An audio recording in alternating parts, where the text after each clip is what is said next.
Hi, this is Jim Musser with Upstream Ministries, and this is episode 70 of Views from Downstream. Believe it or not, it's hard to believe that I've been going that long since the first of the year. And the last couple of weeks, I've kind of changed direction a little bit with my channel, and that is to focus on how we can create a more effective worship service. And effective, I mean not necessarily attracting more and more people, but to really facilitate intimacy and true worship and true biblical learning.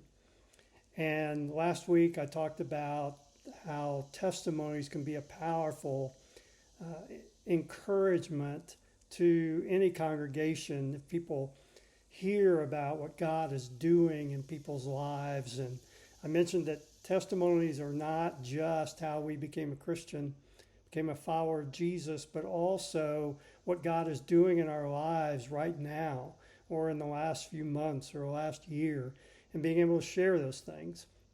And I pointed out that because we're such a two-dimensional church with worship music and preaching basically being the only components, we really have no time for sharing testimonies. And that's a shame in my mind. And another one is prayer, where our church services really don't have much prayer among the congregants. We might have somebody up front leading a prayer, but not too much in the congregants. And I want to share a story. My wife and I, many years ago, had been in a church, and we were just struggling to build relationships with people. It was a very family-oriented church, and my wife and I do not have kids. And it seemed like that was a barrier to a lot of people to want to have relationships with us. And we finally, after several years, we just decided we needed to find a different church. And we found one not too far away that really welcomed us in, and we just felt like people wanted to know us. And one of the things that really encouraged us about their worship service was its spontaneity, and particularly allowing people to share things and to pray for one another. And that was just such a refreshing thing, where there would just be an open time where people could stand up and share their prayer request, and then other people could pray for them. And usually right there and then, somebody around them would lay hands on them and pray for them. And it was such a refreshing thing. But like so many situations like that, there were people that got to be fairly long-winded. And I probably rolled my eyes once or twice during that time, somebody just sharing, going on and on and on. And it got a little bit frustrating, but still loved the spontaneity of it and tried to have grace for people. But one of the things that we noticed over time is that the pastoral staff began taking more control of that time. And so it became less about people sharing and more about what the pastors knew of the needs in the congregation. And then after sharing those, then the pastor would pray for those things and ask the congregation to join him. Well, that's good, and in some ways still, in my mind, better than what is happening now, where there's hardly any prayer for anybody during the worship service, other than just the general prayer for God's guidance and Holy Spirit's guidance in our worship service. But in terms of praying for individual people, there's very little of that in many churches anymore. And yet, what I saw in this church was, again, what the temptation is to administrate the worship service, to control it. And I think it's always ironic that we claim to be led by the Spirit, but if the Spirit leads us to be longer than what we have anticipated for our worship service, we want to cut it off. And so I think in some ways that was what was happening in this church, was the sharing time, the prayer time was causing the worship service to get too long. And so we need to cut it back. And some people were sharing things that um, I think the pastoral staff was uncomfortable with by the length and sometimes what they were sharing. And so they just felt like they needed to get control of it. And again, I understand that from a pastor's point of view, but I think it's a terrible trade-off to gain control and lose the spontaneity and the way the Spirit leads. And prayer is such an important thing. I've been in churches where usually, and I think this is typical, where the prayer requests are read from the pulpit, either by an elder or the pastor or an elder, deacon, and then everybody's asked to pray with the person leading. And that's a typical prayer time. But there's just something powerful to open it up for the congregation to share needs that they have. Now, one of the things that always struck me in these prayer times, and it was a frustration, is that most of the needs were physical needs.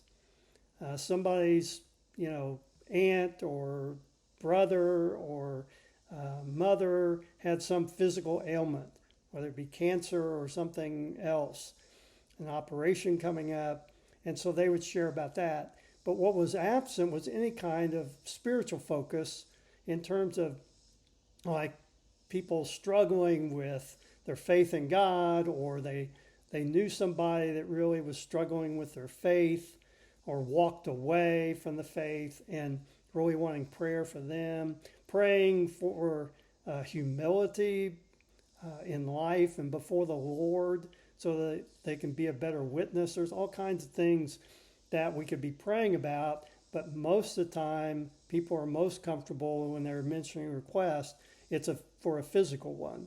And again, there's nothing wrong with that, but when it's so out of balance, to me it takes away the full experience of what prayer is supposed to be about. And so I just think we need, again, it's one of those time issues that the sermon and the music take up the bulk of the time, that if we can carve that back and allow more time for prayer as a congregation. Now, sometimes you can, ask people to get in small groups and pray for one another. Did that a lot in campus ministry, and that can be very meaningful. But at least to carve out some time where needs are being shared and people can be praying for those needs. It's a way in which we are more of a community, because in large churches, the biggest challenge is people just don't know each other. They don't know what's going on with people.